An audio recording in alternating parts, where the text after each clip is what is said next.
Então, queridos irmãos, bom dia, graças e paz a todos. Continuando a nossa leitura do livro Mente, Caráter e Personalidade, nós vamos hoje falar do capítulo 18, que tem como tema segurança no lar. Olha que maravilha. Vocês observam que essa semana ele vem falando muito sobre a família, falou sobre primeira geração, né, o pré-natal, e depois vem focando assim mais a família. E hoje vamos falar sobre a segurança no lar. E conosco está o missionário Guilherme Alves, da AMAP. Obrigada, Guilherme, por aceitar nosso convite e estar aqui conosco. Você é a palavra. Amém. Muito obrigado, irmã Alexandra. Peço que todos continuem, em espírito de oração para que Deus venha falar aos nossos corações. Ele sabe as nossas necessidades. Amém? Irmãos, nós temos aqui nesse capítulo um complexo, Nós temos algo recheado de vários conselhos de como ter a segurança no lar. E esse é um tema tão importante porque todos nós buscamos esse objetivo nas nossas vidas. Foi lido aqui o texto de Gênesis 2:18, que era plano de Deus criar a mulher para que o homem não vivesse só. E após isso, a família foi constituída lá no Jardim do Éden, aproximadamente 6.000 anos atrás. E Deus disse para o homem, para a mulher, que eles deveriam multiplicar, encher a terra, terem filhos, para que ela fosse povoada. E hoje, com certeza, sempre foi, não somente hoje, mas sempre, um objetivo muito grande da família, ter segurança. Não é verdade? Bom, eu fiz uma pergunta para o Google, de como ter segurança na família. E lá veio trazendo algumas dicas importantes para proteger a família e para proteger o casamento. Quando nós falamos em proteção da família, podemos abranger muitas coisas, Como, por exemplo, ter uma casa segura. Nós vivemos em um mundo onde, infelizmente, existe muito assalto, pessoas invadem casa, fazem reféns, e nós precisamos, lutar para buscar ter uma casa segura, para ter a segurança na nossa família.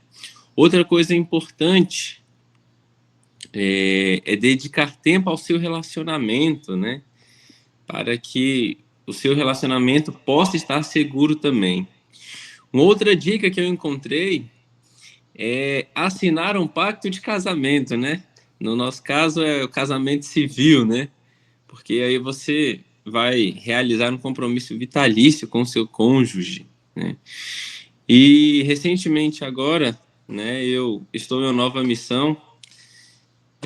No mês que vem, a minha filhinha vai vir ao mundo e nós estamos nesse mundo de comprar o enxoval, comprar o carrinho, comprar o berço, e uma das perguntas que a gente sempre faz é a seguinte: será que esse berço é seguro, Será que esse carrinho é seguro? Será que essa roupa é segura, para a nossa bebezinha? Então, tudo que a gente vai fazer para as pessoas da nossa família, para a sua esposa, para o seu marido, para os seus filhos, nós pensamos na segurança. E o capítulo de Mente, Caráter e Personalidade, 18, na página 152, traz um texto excepcional que eu achei maravilhoso e eu quero compartilhar com vocês. É o primeiro texto do livro, do capítulo. Diz assim, só em Cristo é que se pode com segurança entrar para a aliança matrimonial. O amor humano deve fazer derivar do amor divino seus laços mais íntimos. Só onde Cristo reina é que pode haver afeição profunda, verdadeira e altruísta. Amém? Então, nós podemos ter todos esses cuidados para que a nossa família seja segura fisicamente, seja segura emocionalmente, tenha alimento em casa, sair para trabalhar, não deixar que nada falte. Porém, se na nossa família, se no nosso lar não estiver Cristo, nós não estamos em segurança. Olha como esse texto é importante. Então, não adianta nós lutarmos por tudo que achamos que seja essencial, uma casa segura, um carro bom, né, estar bem intimamente com o nosso cônjuge, estar tudo em paz no lar, mas não tiver Cristo. E dentro desse capítulo vem trazendo várias características em que Cristo deve estar presente. E nós vamos ver algumas no decorrer dele para que a nossa família seja mais abençoada, para que a nossa família esteja bem, pois o plano de Deus é que o casamento seja uma bênção.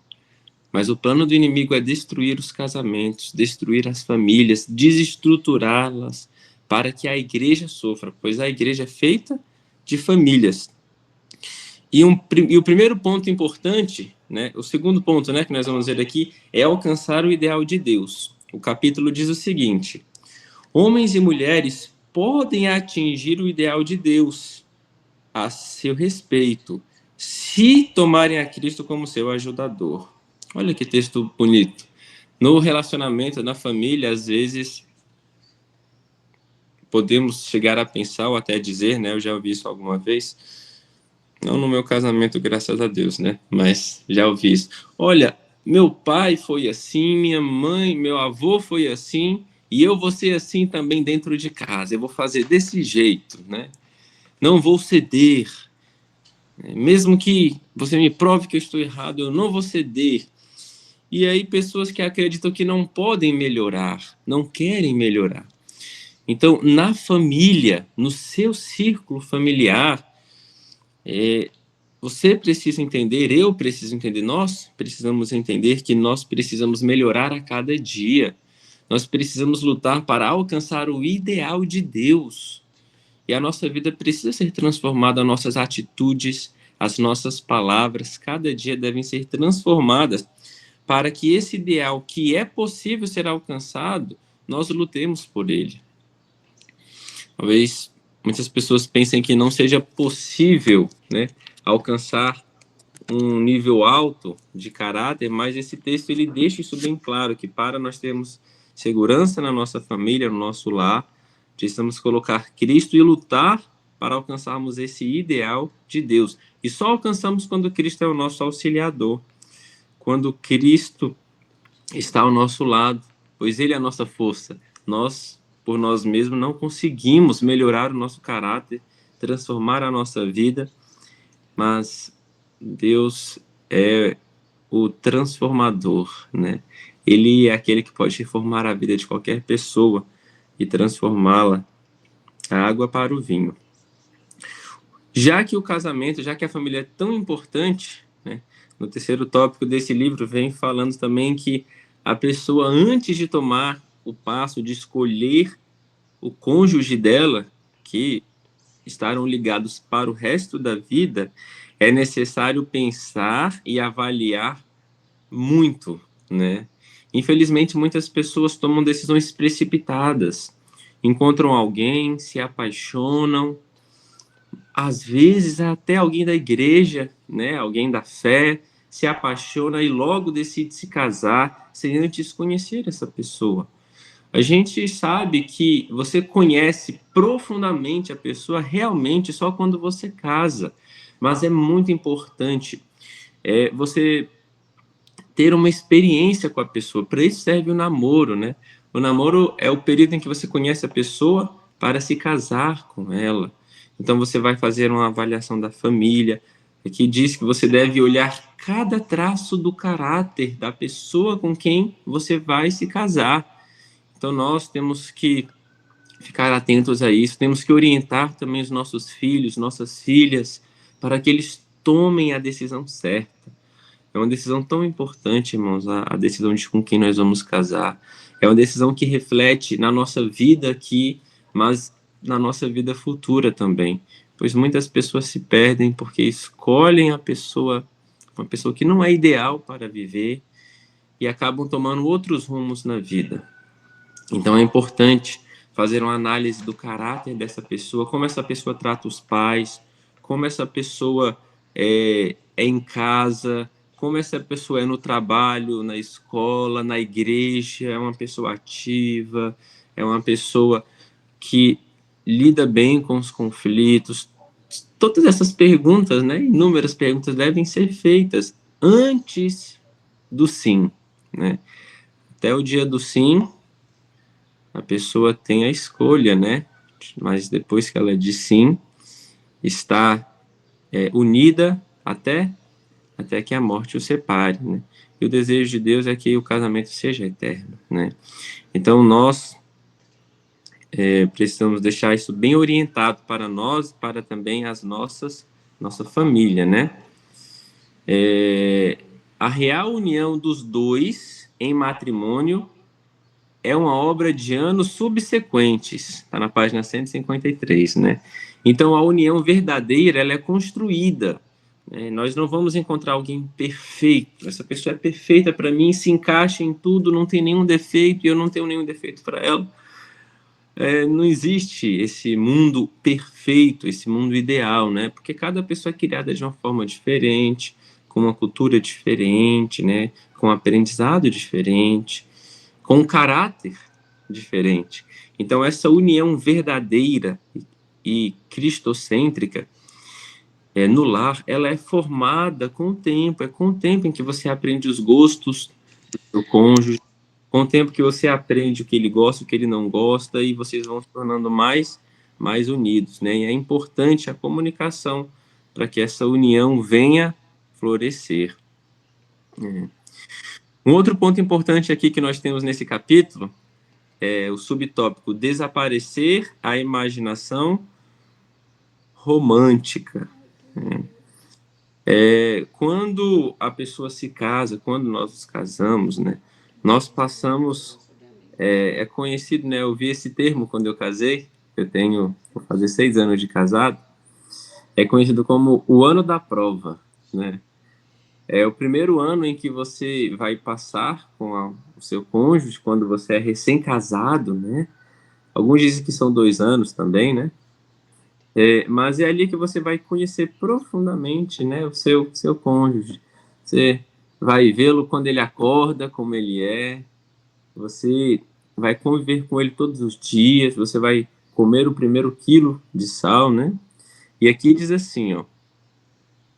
Marido e mulher ficam conhecendo mutuamente o caráter, como não lhes era possível conhecê-lo em sua associação anterior. Descobrem no outro sua fraqueza e defeitos. Então é o momento de nós vermos os detalhes, né? E esses detalhes, esses defeitos, essas qualidades que nós vamos encontrar ao nosso cônjuge, é importante nós termos uma característica da paciência, né? Paciência para lidar com isso. Para que o casamento venha estar seguro, precisamos colocar Cristo, né? E Cristo é paciente, né? Cristo é longânimo, Cristo é perdoador. Ele nos perdoa gratuitamente. E todos esses atributos devemos ter em nosso casamento, né? Especialmente nesse primeiro ano, é um ano de adaptação. Então, para essa adaptação ter uma vitória, né? Ter um bom resultado, nós precisamos de todas essas características. E expressar o amor, né? Nós podemos expressar o amor de várias formas, através de palavras, através de atitudes, né? Através de carinho. E dentro desse subtópico tem um texto que diz assim, ó, tá no segundo parágrafo.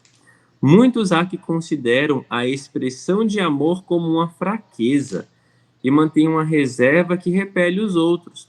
Você já conheceu uma pessoa carrancuda? Uma pessoa que não gosta de falar eu te amo, uma pessoa que não gosta de expressar o amor que ela tem no coração, porque acha que isso é fraqueza.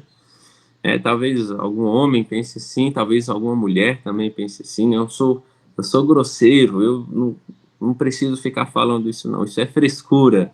Mas não, nós precisamos expressar como nós nos sentimos, ainda mais para quem nós realmente amamos, né? A pessoa que nós decidimos passar o resto das nossas vidas.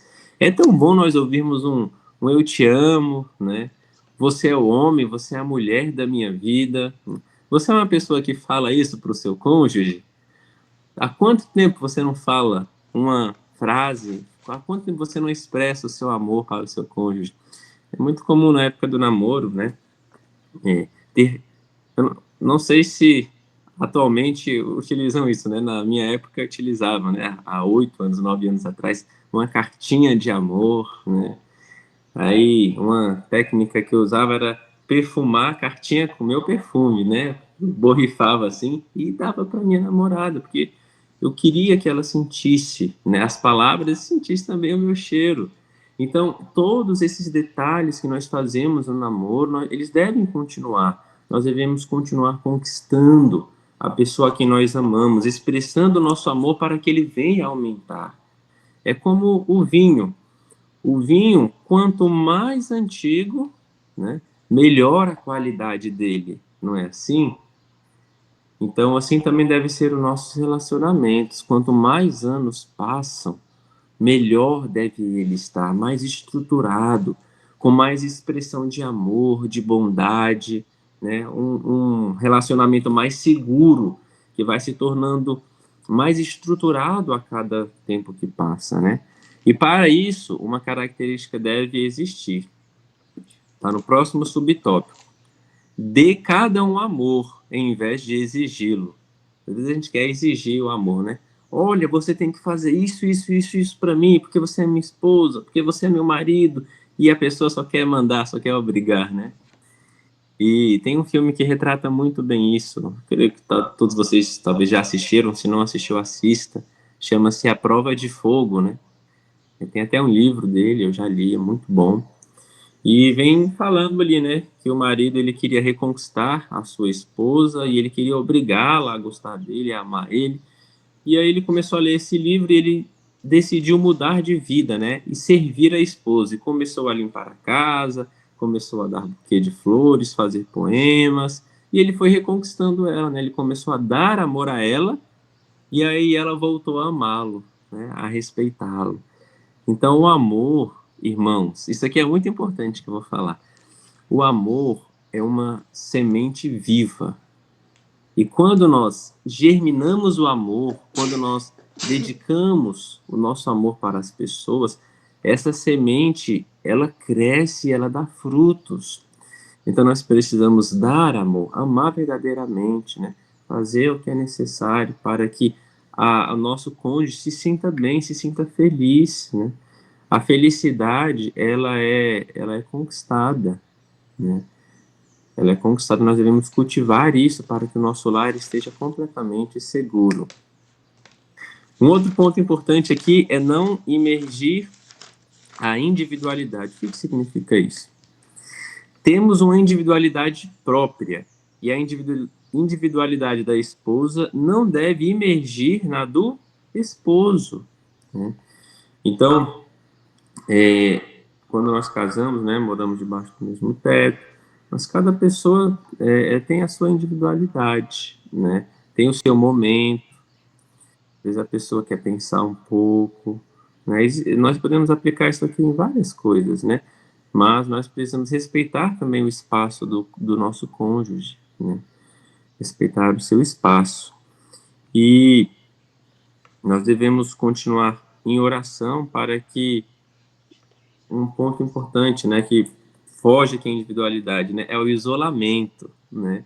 Querer ficar isolado, isso não é saudável, né? Mas precisamos sim respeitar o espaço um do outro. E um outro ponto importante agora para aqueles que já estão casados, né? Eu sei que no nosso casamento nós passamos por dificuldades, isso é comum, todos nós temos os nossos desafios, mas uma coisa nunca pode acontecer no seu casamento.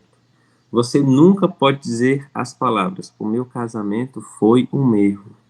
Nós não podemos alimentar isso de forma nenhuma. Olha, eu deveria lá no passado ter me casado com outra pessoa, o meu casamento é horrível, o meu casamento não presta. Nunca diga isso. Nunca. Esses pensamentos, eles são sugeridos pelo inimigo, por Satanás. Você casou, você tomou a sua decisão, então ela foi tomada, você disse sim, né? E olha o que o texto nos diz: nem o marido, nem a esposa abrigue o pensamento de que sua união é um erro ou uma decepção. Resolva cada qual ser para o outro tudo que é possível. É dar o amor, como eu falei agora há pouco, né? E continuar as primeiras atenções. Foi o que falamos no outro tópico, né? Então, irmãos, se foi permitido você ter casado com o seu marido ou com a sua esposa, lute por ele. Por mais que ele tenha defeitos de caráter, por mais que ele não seja uma pessoa aos seus olhos, né, que seja perfeita e talvez tenha difíceis coisas de ser aceita, mas não pense que o seu casamento é um erro. Eu vi uma expressão no ano passado, pastor, eu achei muito interessante, né? Quando nós estamos viajando, quando você está viajando, né? E aí você está carregando a sua mala, e aí você vai levantar a sua mala, e aí a mala quebra, né? Aí nós ficamos com a mala sem alça. E aí o que você faz? Se você está atrasado para a viagem, você vai deixar a mala lá e pegar o ônibus? Você vai pegar a mala, levantar, colocar ela no seu ombro e continuar a sua viagem, né? Então, muitas vezes, nós temos que fazer isso com o nosso cônjuge, né? A pessoa é um mala sem alça, mas você pega ela, coloca no seu ombro e segue a viagem, né?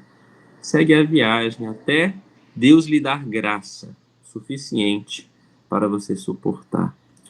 Eu sei que são palavras fortes, né? Mas o plano de Deus é que o casamento ele seja uma bênção e seja uma oportunidade de transformação. E eu já vi muitos casamentos, irmãos, serem transformados pela persistência de um. Onde uma pessoa orou durante, às vezes, anos, né? Mas a pessoa foi transformada. Mas eu já vi também casamentos que a pessoa não deu lugar para a transformação, né? Então, cada um de nós sabemos o que nós passamos, né?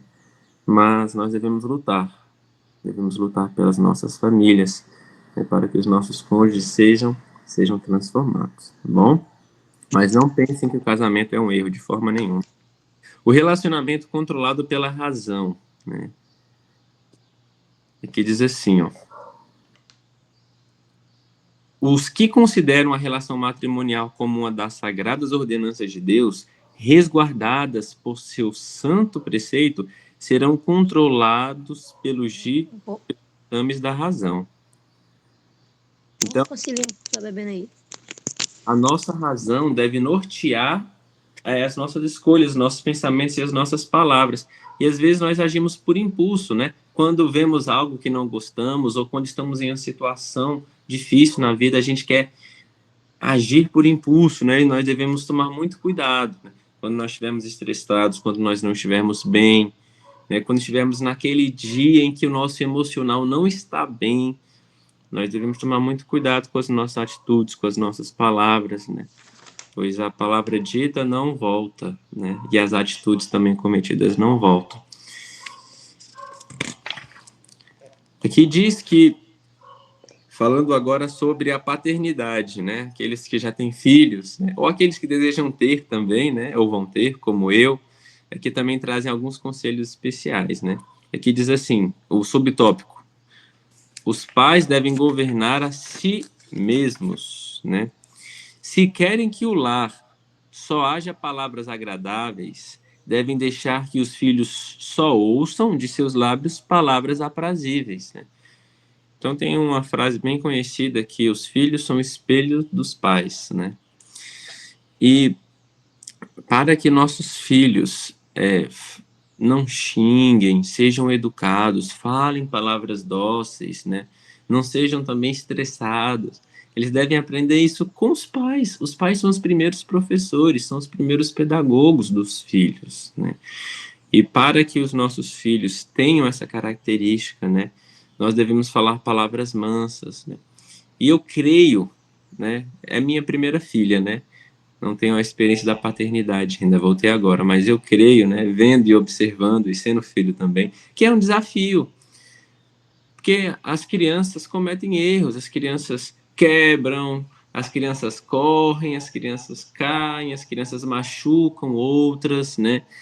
E muitas vezes, né, talvez nós sejamos levados pela emoção, né, do momento e falamos palavras ásperas, rudes, mas temos que entender uma coisa, que aquela criança, ela está num processo de formação de caráter, ela está sendo educada. Então, existe uma teoria, de um filósofo chamado Teoria da Tábula Rasa, que quando nós nascemos, nós somos uma folha em branco. E tudo que acontece na vida, tudo que a criança ouve, é escrito ali, é anotado, e não é apagado. E realmente é uma teoria que faz muito sentido, porque eu me recordo de palavras que foram me faladas quando eu era criança, palavras que me marcaram, palavras fortes. Então, tudo que você fala, tudo que você faz para a criança fica marcado, né? Vai moldando o caráter dela. Então, nós temos que tomar muito cuidado, especialmente, né, nos primeiros anos. Claro que durante toda a vida, né? Mas enquanto o caráter da criança está sendo formado, né, devemos falar palavras dóceis, aprazíveis, para que a criança cresça num lar seguro, um lar com Cristo Jesus, né? E além das palavras, que vem falando também sobre o sorriso, né? Sobre os momentos de alegria para com os nossos filhos, né? Evitar linguagem vulgar. Irmãos, é tão feio, né? Quando a criança xinga, quando a criança fala palavrão. E nós vivemos em um mundo muito desafiador, porque na realidade, cada um de nós temos uma realidade diferente na nossa família, né? Mas em muitas famílias, a criança tem que ir para a creche. Em muitas famílias é necessário que a criança vá para a escola, né? E aí lá ela desaprende tudo que ela aprendeu em casa. Apesar de, eu vejo, né, esse contexto na vida dos meus sobrinhos, né, na vida de outras crianças, onde a criança é bem educada em casa, mas lá na escola ela aprende coisas erradas, né? Mas mesmo assim nós devemos continuar ensinando, né, ensinando o que é certo e evitar, se a criança já tem essa influência do mundo sobre ela, ela ainda vai ter uma influência negativa dentro de casa. Então nós não podemos, né, falar palavrão, ter uma linguagem pura, uma linguagem cristã, né? Tá bom? Não ser rude nem faltar bondade, né? Aqui diz assim, olha como é forte esse texto. Está na página 157. Nunca manifesteis rudeza, é o subtópico. Se manifestais falta de bondade em vosso lar, não importais qual alta possa ser a vossa profissão de fé, estáis quebrando os mandamentos de Deus. Então não tem nenhum mandamento de Deus no decálogo, né, nas tábuas, escrito assim, seja bondoso com sua esposa e com seus filhos, né? Tem honra a seu pai e sua mãe, né? Mas não tem esse texto, seja bondoso. Mas a base da lei é o amor. E você pode ser a pessoa, pode ser o presidente da conferência geral, pode ser um pastor, pode ser um obreiro, um dirigente, mas se nós não manifestarmos bondade no nosso lar, nós estamos quebrando os mandamentos de Deus, né? Estamos quebrando um princípio bíblico, um princípio dos mandamentos, que é o amor. E o amor não pode jamais faltar. Não pode jamais faltar. Queridos, as nossas esposas estão ansiando por palavras de amor, por carinho, né? E nós precisamos colocar isso como prioridade na nossa família, tá bom? Outro capítulo, o marido pode cerrar a porta à doença. Olha só que interessante. Palavras bondosas, prazenteiras e animadoras se demonstrarão muito mais eficazes do que os mais benéficos remédios. Olha que coisa interessante. Elas trarão ânimo ao coração abatido e desanimado, e a felicidade e a alegria trazidas à família por atos de bondade e palavras encorajadoras recompensam 10 vezes o esforço. Olha, temos 2 resultados maravilhosos, tá? Para palavras e atitudes de amor e bondosas. A primeira é que serve de bom remédio, né? Às vezes, eu não sei se já aconteceu com vocês, irmãos, mas às vezes a gente está um pouco assim, desanimado, para baixo, triste, né? E aí o nosso cônjuge vem e nos incentiva e nos anima e fala palavras animadoras, fortes, palavras de amor. E aí parece que todo aquele peso, todo aquele sentimento vai embora, não é? Você já passou por isso? Eu já passei por isso, né? Então, as palavras serviram de bom remédio. Bom remédio. Já aconteceu também de eu estar triste, estar cabisbaixo, e eu chego em casa e a minha esposa me recebeu com aquela comida preferida minha, tá? Pizza com açaí. Nossa, eu me senti tão bem. E me senti feliz, né? Me senti animado. Aquele sentimento foi embora. Então, palavras e atos de amor trazem mudanças na nossa família. Então, se você sabe que o seu marido, que a sua esposa gosta de algo, né? Eu não vou dizer todo dia, eu não vou dizer sempre, mas faça, né? Dê um agrado a ele ou a ela, né? Para que ele se sinta bem, para que neste mundo tão agitado, a gente vive aí ansioso, correndo para cima e para baixo, né? Fazendo tantas coisas no trânsito, no trabalho, na escola. E esses gestos de amor, eles floreiam a nossa vida, eles floreiam o nosso dia, né? E esse é o primeiro resultado positivo, né? Mas tem outro. É que diz que nós somos recompensados 10 vezes. Por quê? Porque o seu casamento se torna seguro, se torna alicerçado em Deus. E outra, você está fazendo algo para deixar o seu marido, a sua esposa, o seu filho bem e mais perto de Cristo. Você está contribuindo para a salvação dessa pessoa, né? A nossa caminhada para o céu, irmãos, é uma subida de escada, né? Todo dia a gente sobe um degrau. Então, talvez pequenas atitudes que você faça para o seu filho, para sua esposa, para o seu marido, pequenas coisas, sejam essenciais, porque são degraus que você vai subindo todos os dias para que a sua família esteja segura, para que a sua família esteja alicerçada em Cristo, para que a sua família seja uma família abençoada, né? Aqui diz assim, no mesmo capítulo, página 159, a primeira frase da página.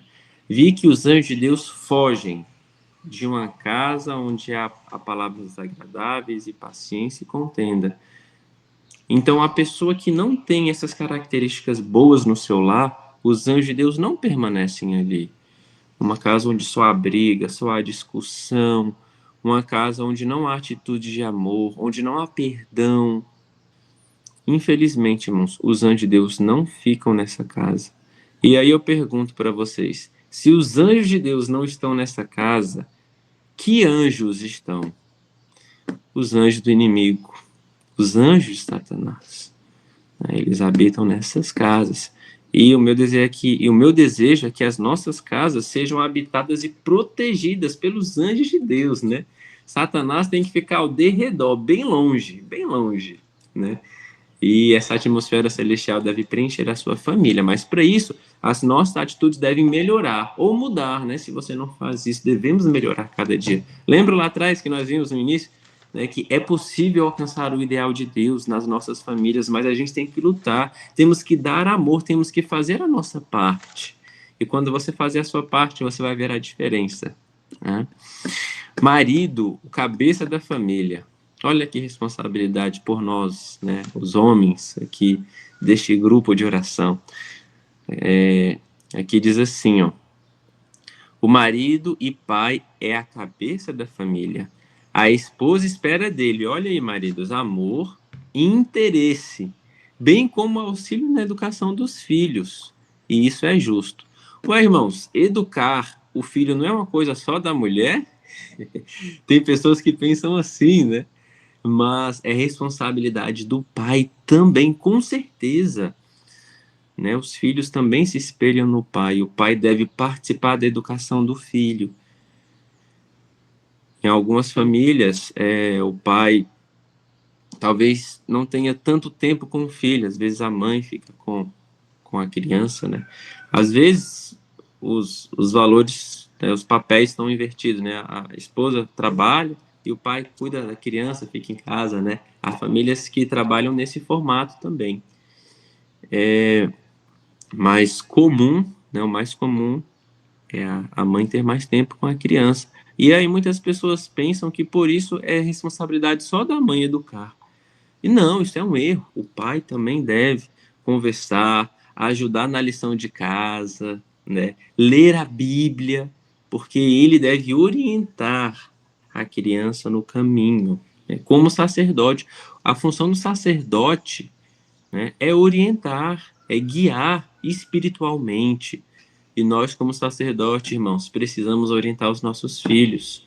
Né? Não pensem que isso é responsabilidade só da mãe, de forma nenhuma. Olha só o texto, o que diz. Os filhos esperam do pai apoio e guia. Então, eles esperam de nós uma guia, com um guia, né, uma orientação. E se nós não fizermos isso em nossas casas, em nossos lares, o mundo vai orientar e vai guiar. Será que nós vamos deixar os nossos filhos serem orientados pelo mundo? De forma nenhuma. Precisamos guiar. Né? Estamos já chegando aqui nos últimos subtópicos, né? Mas o próximo diz assim: a esposa, uma auxiliadora do marido. Eva foi criada de uma costela tirada ao lado de Adão.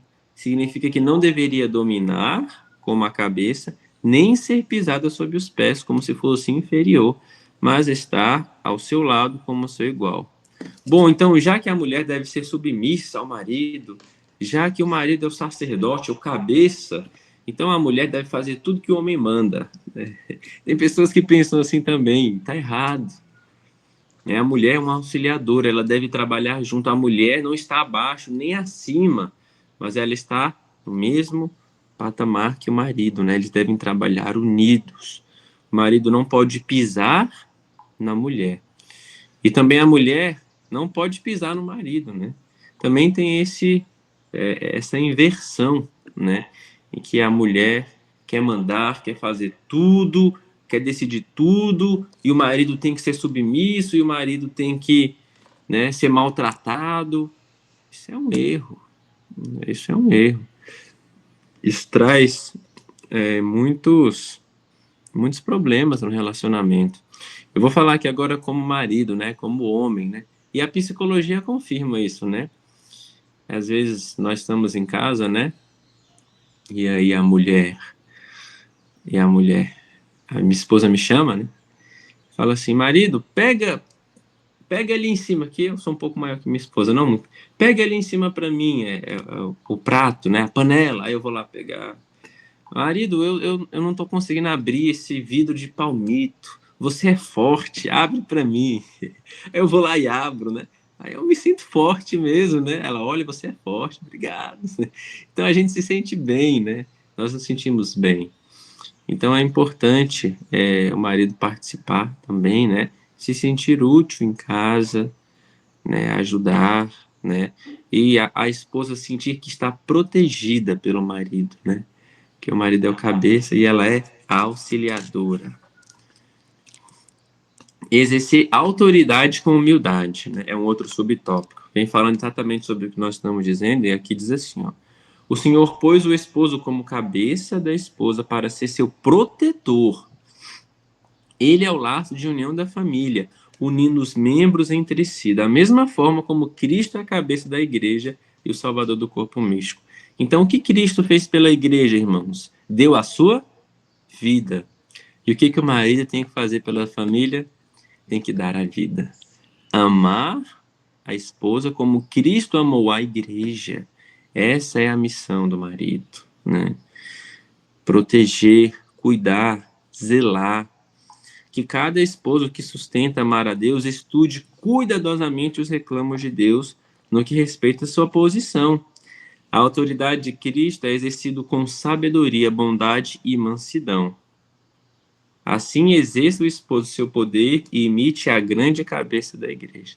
Então, se nós, homens, seguirmos a Cristo, seguimos o modelo de Jesus, não teremos problema, né? Mas Cristo aqui, ele era sábio, bondoso e manso. Então, ao falar com seu filho, ao falar com sua esposa, sempre seja manso, seja bondoso, seja cortês, tá bom? Em todos os momentos. É um desafio, claro que é, porque tem momentos que o sangue sobe, o sangue esquenta, né? E queremos agir por impulso, mas é um erro agir por impulso. Falamos sobre isso já. Agir emocionalmente, devemos agir pela razão. E uma coisa importante que me ajuda, né? Eu quero compartilhar com vocês. Não está aqui no livro, mas é interessante.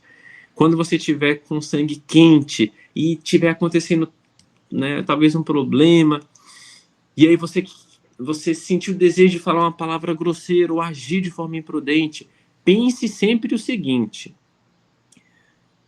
qual o resultado da minha atitude? O que isso vai gerar? Vai resolver a situação? Eu falar dessa forma áspera? Eu vou resolver o conflito? O que a minha esposa vai pensar? O que meu filho vai pensar? Talvez isso não resolva nada, né? Só prejudique. Então respire profundo, pense e haja pela razão, né? Sempre pense nas consequências de tudo que você for fazer na vida. Pense quais serão as consequências. E quando nós fazemos essa pergunta, qual é o resultado, qual é a consequência, as nossas atitudes mudam para ser mais assertivas, para fazer o que é certo, né? Para agir de forma bondosa, de forma cortês, de forma sábia em todos os momentos da nossa vida, né?